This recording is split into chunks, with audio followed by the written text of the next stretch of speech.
J'ai commencé par la production, en fait, la production audiovisuelle. J'ai travaillé dans le documentaire, production de documentaires pour la télévision pendant quelques années, avant de venir à l'écriture. Et je travaillais pas mal sur les enquêtes aussi pour les documentaires. Et du coup, j'étais intéressé par ce processus-là de réflexion et de comment construire un récit. Ce qui m'a conduit, au bout d'un moment, à me dire que la production, c'était pas pour moi et que l'écriture, c'était peut-être plutôt plus mon rayon. Du coup, j'ai passé le concours de la FEMIS et là, je viens juste d'en sortir. Je l'ai passé donc en département scénario pour développer ça, quoi, pour apprendre à écrire un récit.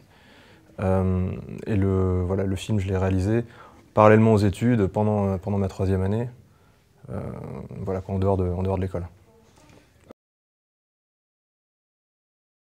Je crois que le désir du film, en tout cas, est parti de quelque chose d'assez réaliste, d'assez réel, que je constatais autour de moi, de voir des amis qui avaient mon âge, qui abordaient difficilement le cap de la trentaine et qui se sentaient l'obligation comme ça de partir pour des voyages assez longs, 6 mois, 1 an, poser des congés sans solde et partir un petit peu comme ça, soit à l'aventure, soit avec des projets.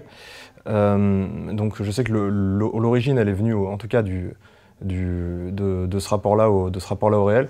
Après, le film, moi je le voyais vraiment comme une plongée dans la fiction. Je voulais vraiment quelque chose de très fictionnel, y compris dans les personnages, leurs rencontres et leur petite épopée, quoi.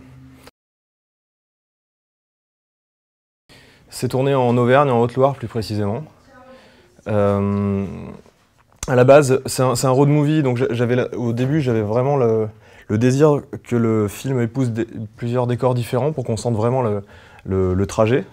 Et au final, pour des raisons aussi de production, on s'est dit qu'on allait tout concentrer au même endroit et j'ai cherché des décors différents autour d'un même lieu. Ce qui a été en fait assez bénéfique, je trouve, au film parce qu'il a trouvé ainsi une vraie cohérence de ton, de densité d'image. Voilà, c'est une région qui est très verte et j'aimais beaucoup les textures de verre qu'il y avait dans les environs de l'endroit où on tournait. Du coup, on a décidé aussi de faire des t-shirts verts pour les personnages, de fondre ces personnages en vert sur du vert, d'avoir un film très vert. Donc du coup, ça c'est vraiment venu des repérages et du décor, quoi. La thématique, je dirais que c'est très modestement la question de la vérité, enfin une question de la vérité. Le personnage principal part pour une quête du vrai, parce qu'il a l'impression de vivre une vie qui est artificielle, et c'est pour cette raison-là qu'il décide de partir dans ce grand périple de 20 000 km, avec un raisonnement qui est assez théorique, quoi. C'est de se dire que finalement, par les rencontres, en rencontrant des gens, il va rencontrer le réel. Sauf que, en fait, il est absolument incapable de rencontrer les gens, il reste toujours à distance d'eux. C'est ce qu'on voit un petit peu dans cette scène au début, et puis plus tard avec la vieille dame qu'il rencontre, qu'il braque avec un saucisson. Ce type a du mal à aborder les choses avec simplicité. Du coup, le rapport qu'il développe avec le jeune homme qu'il rencontre, qui là pour le coup est un accident, quelque chose qu'il n'avait pas prévu dans son voyage, c'est ça qui va être le premier rapport, le vrai rapport au monde qu'il a dans ce voyage. Pour le personnage principal, par exemple, Franck Bruno, ça s'est imposé vraiment comme une évidence. Je l'avais vu avant dans d'autres films et je me suis dit que c'était vraiment et qu'il allait vraiment enrichir le personnage qu'on avait écrit avec ma co-scénariste. Et ensuite, c'est une paire, donc on a essayé d'autres acteurs. Et quand on a trouvé Constantin, c'est Claude, ma co-scénariste, qui l'a déniché dans un collège du 18e arrondissement. Ça marchait tout de suite parce qu'il y avait un contraste qui était hyper fort. On avait du coup beaucoup de décalage entre les deux. Et en même temps, quelque chose d'assez proche aussi dans la rigidité de leur corps, leur ossature. Il y avait quelque chose qu'on avait envie de voir, quoi. Il y a toujours un plein et un vide quand on les voit l'un à côté de l'autre. On a passé 2 mois avant le tournage à se donner deux réunions par semaine, qui étaient 2 fois 3 heures de répétition par semaine, pour rapprocher les personnages des comédiens et inversement. C'est surtout là qu'ils se sont trouvés tous les deux, beaucoup d'improvisation. Nous, on écrivait à partir des bribes d'improvisation, et on a réécrit énormément le scénario à ce moment-là. On a coupé beaucoup de séquences et on a donné plus de temps aux séquences où ils sont ensemble. Généralement, ce qu'on faisait, c'est j'arrivais avec une scène qui était écrite. Claude et moi avions écrit une scène, on leur proposait, on épuisait cette scène assez vite. Au bout de 10-15 minutes, on avait un peu réglé les enjeux de la scène. Voilà, c'est, je sais pas, une scène de voiture, il est rentré, il y en a un qui est pas content parce qu'il lui est arrivé un malheur, l'autre est responsable, donc bon, ils se font un peu la gueule, etc. Et au bout d'un moment, ce que je leur disais, c'est on va changer les contraintes dramatiques. Toi, tu veux savoir ça, toi, tu refuses de lui dire. On essayait de jouer des conflits comme ça, ou alors, tiens, bah, toi tu vas poser des questions, toi tu essaies tout le temps de répondre de manière biaisée, il faut jamais que tu répondes à ces questions. Et du coup, ça faisait des espèces de matchs comme ça, qu'on faisait pendant assez longtemps. Et du coup, il y avait parfois des silences assez beaux, ou des jolies petites trouvailles, ou des mots qui déraillaient complètement, et qui d'un coup enfin, montraient une aspérité. Donc on a construit les personnages avec ce matériau en fait.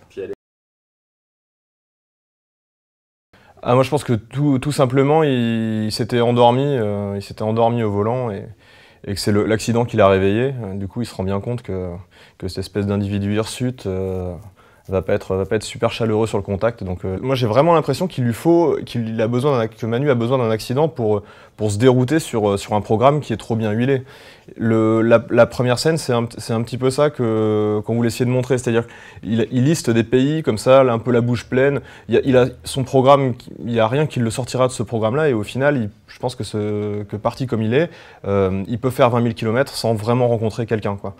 Du coup, je pense qu'il y a vraiment besoin d'un accident à ce moment-là pour que le voile se lève et qu'il puisse juste faire un petit trajet supplémentaire, qui est un trajet vers ce gamin qui a besoin de lui, qui a un problème à régler très concret.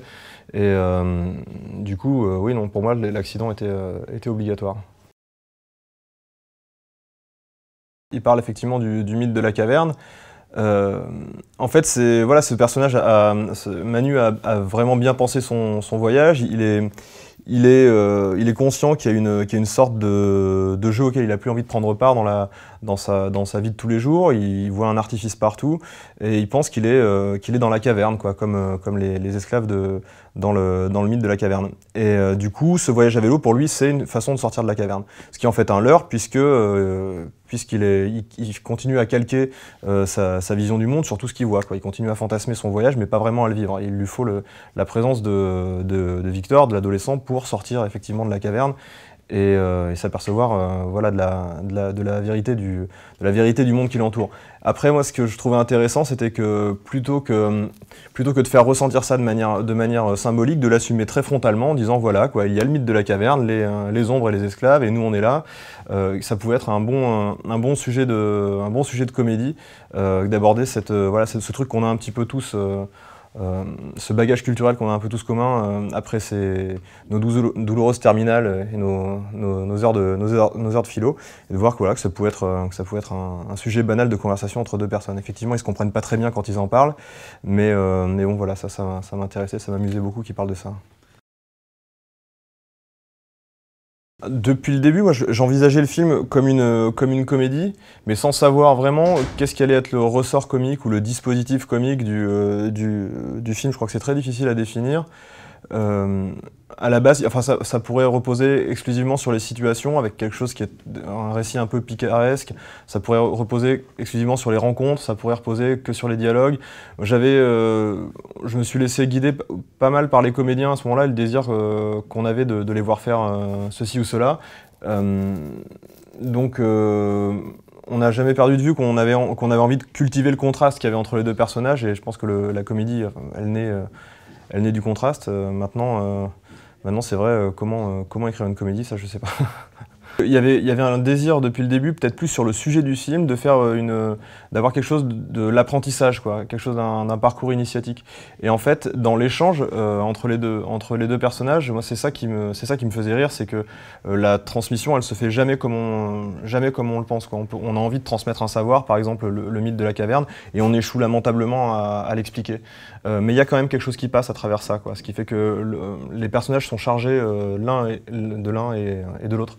Je pense que c'était vraiment ça qui était sur lequel en fait on avait envie de s'appuyer, quoi, pour trouver le ton du film. C'est le regard de l'un sur l'autre, le trajet qui s'effectue de l'un à l'autre, et du coup la façon dont au début on se regarde comme deux étrangers et parfois comme deux espèces d'animaux étranges, et comment on arrive finalement à devenir familiers l'un pour l'autre.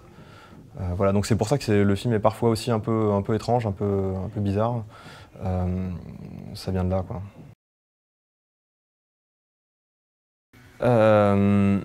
Il y a des films auxquels j'ai pensé, en tout cas, je sais pas comment ça a infusé ou inspiré ce récit. J'ai beaucoup pensé à L'Enfance nue de Piala, même si on n'est pas du tout dans le même registre de film. J'ai pensé à La vie de Jésus de Bruno Dumont, on n'est pas du tout dans le même registre de film. À Fargo des frères Cohen, que j'aime beaucoup. Voilà, moi je dirais que ça serait un peu dans ce triangle-là. Il y a plein d'endroits où on se sent à sa place, il y a plein d'endroits où on est un peu dépassé aussi. L'écriture, c'est un moment où on a beaucoup de rêves et en même temps on bute contre un tas d'intentions qui vont pas forcément dans le même sens. Je pense qu'on est confortable nulle part, mais il y a des moments où c'est très intense. Le tournage, c'est un moment ultra intense où il se passe des choses, voilà quoi, il se passe des choses incroyables et c'est avec les répétitions avec les comédiens, c'était aussi un très beau moment. Un bon moment, c'était l'enregistrement de la musique aussi, parce que c'est vraiment un moment où le film prend forme et prend voilà une texture plus définitive et tout. Donc je sais pas, non moi je trouve c'est vraiment sur l'ensemble, je trouve qu'il y a quelque chose d'hyper prenant, quoi. C'est qu'on fabrique le film tous les jours en fait. À n'importe quelle étape de travail, ça a des conséquences très concrètes, très immédiates sur le projet. J'écris, en ce moment j'écris un long métrage, je développe un long métrage. Et je coécris aussi, donc en tant que scénariste, co-scénariste, avec d'autres jeunes réalisateurs qui préparent leur premier long. Voilà, donc je dévoilerai pas les moments clés de l'intrigue. Voilà, il y a il y a une comédie, il y a un drame, il y a d'autres choses.